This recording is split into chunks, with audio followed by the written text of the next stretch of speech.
ఇప్పుడు ఎక్కడ చూసినా ఈవిడ పేరే తెగ రీసౌండింగ్ ఇస్తోంది. కేబుల్ బ్రిడ్జ్, దుర్గం చెరువు లాగానే ఈవిడ పేరు కూడా అక్కడ ఒక ల్యాండ్ మార్క్ అయిపోయింది. మీమర్స్, యూట్యూబర్స్, సెలబ్రిటీల పుణ్యమా అని ఈవిడ బిజినెస్ రెండింతలయ్యింది.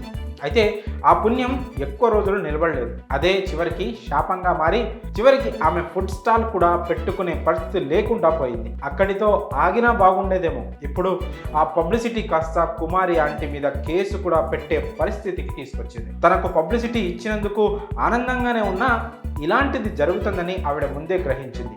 చివరకు ఆమె అనుకున్నదే అయ్యింది.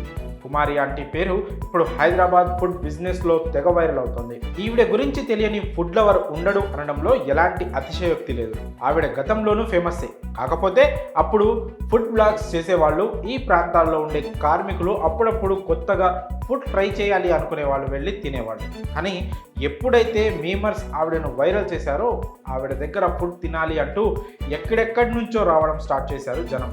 రోజుకు 300 ప్లేట్లు బిజినెస్ చేసే కుమారి ఆంటీ ఏకంగా 500 ప్లేట్లు అమ్మడం మొదలుపెట్టింది.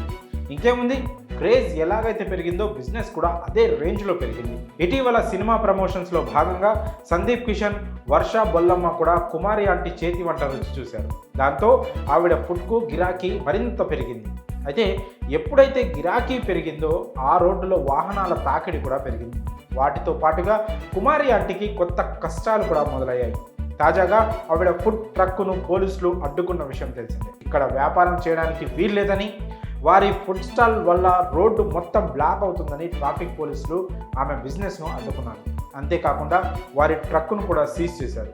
కాసేపు అక్కడ కుమారి ఆంటీ కుటుంబానికి పోలీసులకు వాగ్వాదం కూడా జరిగింది. పోలీసులు తనపై చేయి చేసుకున్నారంటూ కుమారి ఆంటీ కొడుకు కూడా ఆరోపణలు చేశాడు.